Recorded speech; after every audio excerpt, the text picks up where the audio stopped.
voy a hablar un rato con Rubén para que nos pueda compartir un poco su experiencia en lo que se refiere a su formación y profesión. Rubén finalizó hace unos años un ciclo formativo en grado superior de comercio internacional y tras su formación ha dado un salto al mercado laboral. Desde ese entonces hasta ahora ha estado trabajando en el sector, concretamente en una empresa especializada en aduanas. Rubén, bienvenido. Gracias por la invitación, Federico. Perfecto, Rubén. A ver, si te parece, para poder ir introduciendo un poco tu experiencia, tanto a nivel académica como profesional, te lanzaría la primera pregunta y es ¿por qué te decantaste por estudiar una formación una formación profesional en comercio internacional? Pues a ver, en realidad no tiene mucha historia, simplemente llegué de rebote. O sea, empecé a estudiar un grado superior de educación física porque en ese tiempo me gustaba mucho ir al gimnasio y tal, pero el primer día que llegué allí vi que era un tostón y no me gustó nada y lo dejé. Entonces empecé a mirar otras opciones de otros grados superiores que pudieran estar bien y pues al final al que podía optar era el de comercio internacional y pues dije, bueno, va, pues para adelante. Simplemente me decanté por eso. No Vale. tiene mucha más historia. No sabía a qué podía dedicarme luego. Sí que sabía que mi tío, por ejemplo, trabajaba en una transitaria, ¿sabes? Y que pues podía hacer las prácticas con él si me acababa sacando el curso y todo eso, pero más allá de eso, simplemente entré de rebote, no por nada más. Vale, perfecto. Y para profundizar un poco acerca de esta formación, ¿podrías recordar un poco qué módulos integraban la formación y cuál destacarías de esos después de haber estado trabajando? Claro, sobre todo los de primer año, que los de primer año pues no me acuerdo muy bien de los nombres, pero en una de las asignaturas pues ves como pues, todos los contenedores, los tipos de contenedores que hay, los tipos de documentos que manejas a diario en el trabajo. Si trabajas en una transitaria, que pues, si te sacas este curso, pues vas a acabar en una transitaria, en una naviera o en una agencia de aduanas, pues en el 90% de los casos. Entonces, sobre todo los que se dan el primer curso, y es que no recuerdo mucho de los nombres, Mm. pero sí, sobre todo los que das en el primer curso. Pero, por ejemplo, después de haber accedido al mercado laboral, después de esta formación, ¿considerarías que hubiese faltado algún módulo o algún conocimiento que te hacen falta después de haber finalizado? Yo lo que considero es que deberían dar lo que dan en el primer curso en el segundo, porque así tienes todo más reciente, no, y al final esas asignaturas son las que vas a ver en el trabajo. También yo lo que creo que se debería digitalizar todo mucho más. No puede ser que te den una factura en un papel y tú empieces me lo invento, a sacarte el valor CIF de las mercancías de esas facturas, porque a mano eso no se hace con un ordenador. Mm. Eh, ¿Qué más? También lo mismo con los temas del IVA. Y te ponen en un examen una hoja con activos, pasivos y cosas que pasan en la empresa, como comprar, ventas y todo eso, y tienes que ponerlo en un papel. Eso es una locura, nadie utiliza ningún papel. Entonces yo creo que se debería digitalizar todo eso mucho más. Y sobre todo también pues, de parte del Ministerio de Educación o algo de esto que consiguieran alianzas con algunas empresas como son el TARIC, por ejemplo, para que diera versiones demo a los institutos que imparten comercio internacional, para que te vayan dando facturas y tú vayas sabiendo meterla en el programa. Porque si tienes esa base para cuando vayas a las prácticas, adelantas como 2 o 3 semanas Mm. perfectamente de prácticas. Claro, claro. No está mal saberlo también para Sí, que... sobre todo eso, y Mm. también pues que sepas trasladar los datos de una factura que te dan en papel o que te dan en un PDF a los programas que tocan, ¿sabes? Mm. O a saber Sí. buscar la información de a ver cómo puedo hacer para llegar esta mercancía, para despacharla a la importación, qué tengo que hacer para exportarla, etcétera, etcétera. Sí. Claro.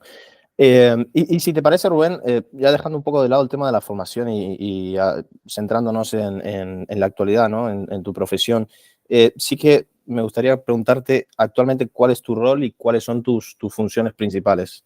Pues mira, yo trabajo en una agencia de aduanas, eh, por lo cual nuestros clientes son transitarios. Y pues básicamente estás en contacto con ellos vía correo electrónico, obviamente, y pues te pasan los pedidos que, bueno, la mercancía que llega al país o que sale del país, y tú básicamente pues coges esa mercancía con la documentación que va asociada, la factura, el packing, los paraduaneros, es decir, los controles que tengan para poder salir de España, es decir, el SOEBRE, el veterinario, etcétera. Y tú básicamente, pues, con esa mercancía la declaras mediante tu programa, el programa que tenga tu empresa, en mi caso es el TARIC, lo declaras ante la agencia tributaria y consigues pues los permisos y los documentos para que esa mercancía salga o entre del país. Es eso, o sea, nos pasan los papeles, yo los meto en el programa, les pido lo que me haga falta para poder sacar los certificados que hagan falta para sacar la mercancía o lo que me pida la aduana en el caso de que me requiera algo. Y ese sería el día a día, simplemente. Es algo muy sencillo en realidad. Por mucho Claro. que a priori parezca muy, no sé, algo así como complicado, para nada. Pero antes, por ejemplo, Más allá hablabas del... de alguna Sí, cosa rara que vaya, algo rara que pase, que puede ser que, pues no sé, una mercancía que, no sé, que esté, que pase de control sanitario y que justamente esa mercancía tenga una alerta. O sea, ahí ya pues es más historia todo lo que tienes que hacer, pero es claro. una cantidad de casos mínima. Y te quería preguntar, porque antes hablabas de la agencia tributaria, ¿no? Generalmente en el día a día, ¿con qué partes intermedias, no? Sí, bueno, pues básicamente en la agencia, si trabajas en una agencia de aduanas, pues prácticamente todos los días estás en contacto con los funcionarios que trabajan en la aduana, ya sea porque algún despacho lo revisan ellos de manera documental, es decir, que el despacho sale naranja, por lo cual tienes que escanearle los documentos y presentarlos ante la agencia tributaria, o si en el caso de que saliera algún circuito rojo, tienes que presentarte en el puerto donde sea que esté la mercancía para inspeccionar la mercancía junto con los funcionarios de la aduana. Claro. Pero, por ejemplo, Básicamente, sí, dime. sí, pero, por ejemplo, intermedias entre la agencia tributaria o las autoridades aduaneras y el Y el exportador y el importador exportador, final, claro, sí, claro. o también suelen haber otros intermediarios de por medio. Bueno, o sea, en mi caso suele también estar intermediado de los transitarios. O sea, es el exportador contra el transitario nos contrata a nosotros y ya nosotros pues intermediamos entre la agencia tributaria y el transitario a su vez con el exportador.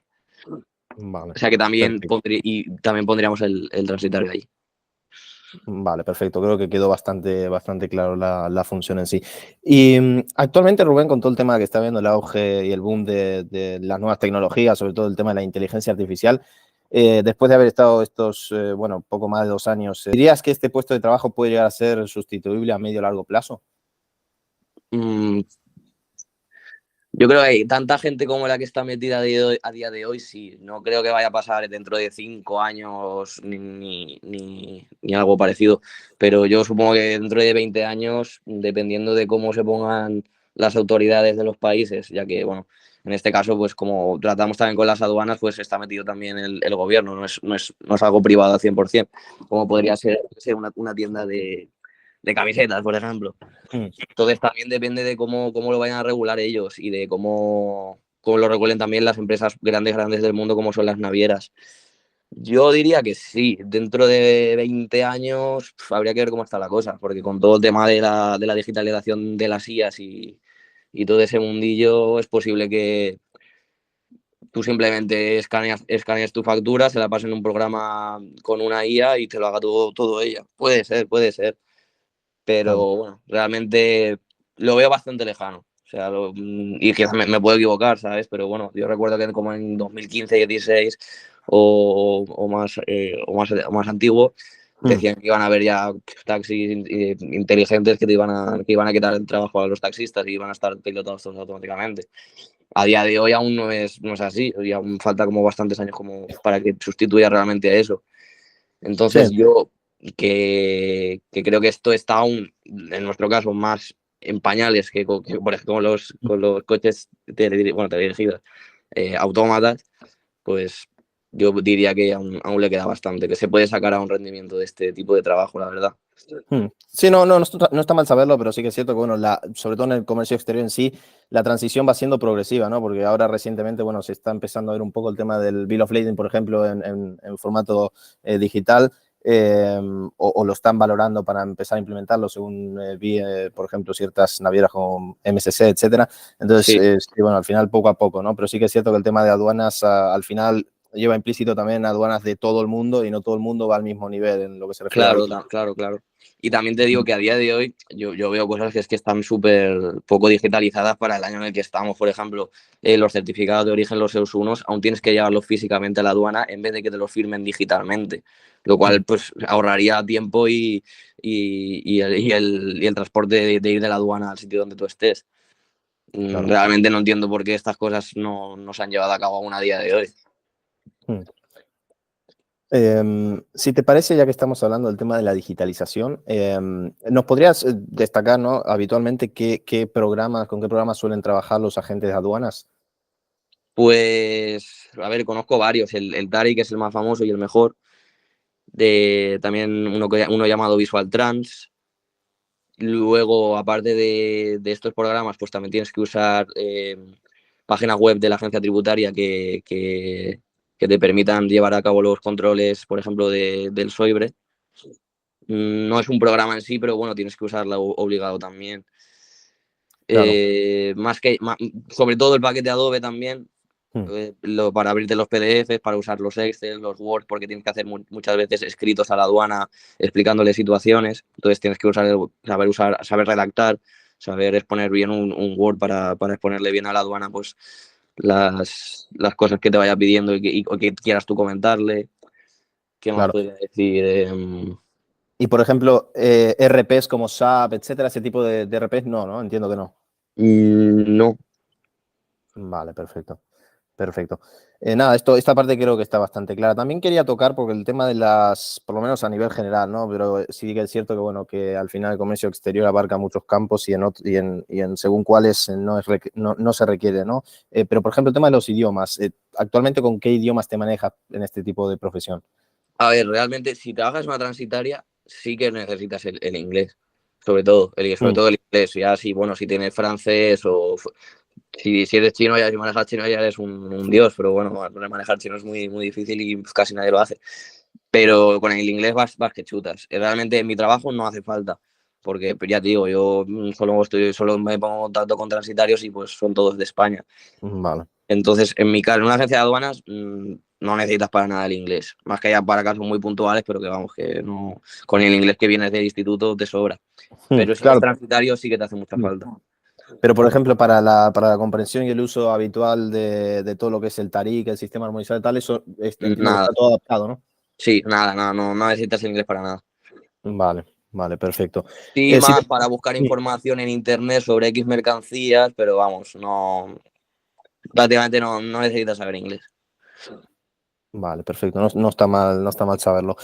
Si te parece, Rubén, para ir finalizando, sí que creo que sería interesante, ¿no? Que después de que, bueno, hayas finalizado esta formación y hayas estado y estés trabajando actualmente en una parte importante del sector, que puedas proporcionar, ¿no? Ciertas consideraciones y recomendaciones para que puedan tener en cuenta aquellos que estén interesados, por ejemplo, en estudiar el mismo ciclo formativo que realizaste, ¿no? Recomendaciones, pero sobre el ciclo, sobre el trabajo. Sí, recomendaciones o consideraciones que tengan que tener en cuenta, ¿no? Es decir, por ejemplo, que lo que comentabas antes, ¿no? Que al final este tipo de formación te da determinadas salidas o tienes que tener un conocimiento en determinado campo aparte de lo que estudies o tener en cuenta ciertos aspectos, ¿no? Aparte de la formación en sí. Sí, bueno, yo diría que sobre todo apuntarte a una academia de inglés si vas a tirar por ser transitario, 100%. O sea, unos estudios de unos idiomas paralelos al instituto, yo creo que sería lo mejor. Más allá de eso, simplemente saber tener disciplina en el trabajo, ser trabajador y ser puntual. Es que en realidad tampoco necesitas como tener unas notas de sobresaliente o necesitas matarte a estudiar para obtenerte el grado ni para ser un buen trabajador que pueda encontrar trabajo. O sea, simplemente hay que ser trabajador responsable en el puesto de trabajo y tener ganas de trabajar. O sea, yo creo que con eso ya es suficiente. No necesitas como que ningún intelecto superior a nadie, ¿sabes? Claro. Simplemente tener las ganas y la disciplina, ya está. No necesitas nada más. Sí que me gustaría, para cerrar ya, preguntarte, porque esto lo quiero también meter, ¿no?, dentro de las consideraciones. Sí que es cierto que dentro de la formación profesional, ¿no?, hay una alternativa que es la formación profesional dual, es decir, que mientras estás estudiando trabajes para otra empresa y así adquieras al mismo tiempo, en Sí. paralelo, experiencia. Tú, desde tu experiencia, me refiero, después de haber estado estudiando y bueno, haber visto un poco cómo eran los módulos y demás, ¿consideras que puede ser viable hacer las dos cosas en paralelo o es un poco complicado? Sí, yo diría que sí. Realmente donde más vas a Mm, aprender es en la empresa, porque yo creo que el 80% de las cosas que aprendes o el 90% del conocimiento que aprendes en el grado, poco lo usas. Más que nada puedes usar esa disciplina de saber hacer trabajos y de hacer trabajos día a día. Es lo que obtienes del curso, yo creo, más allá que los conocimientos. Eh, pero yo diría que la formación dual es perfectamente viable y de hecho es lo más recomendable, porque ya te mm, digo, lo que aprendes en una empresa no es que no lo vas a aprender en ningún otro lado. Y ya encima, si te van conociendo, van viendo que trabajas bien, que tienes ganas de aprender y trabajas, pues quizás hagas las prácticas en esa empresa donde estás haciendo la dual y pues te puedas quedar, ¿sabes? O claro. mínimo te puedan hacer una carta de recomendación para una futura empresa que pueda estar interesada en ti. Mm. Sí, bueno, no está mal también hacer un poco mención sobre esto, porque muchas veces de la FP Dual no se habla tanto, incluso no hay mucha implicación por parte del alumnado, ¿no? En general suele haber uno o dos de 25 en una clase Sí, y creo que, bueno, lo que comentabas, ¿no?, que al final es interesante poder tener en paralelo una experiencia. Así que, bueno, nada, Rubén, muchas gracias por tu colaboración y nada, agradecerte. nada, muchas gracias a ti. Saludos.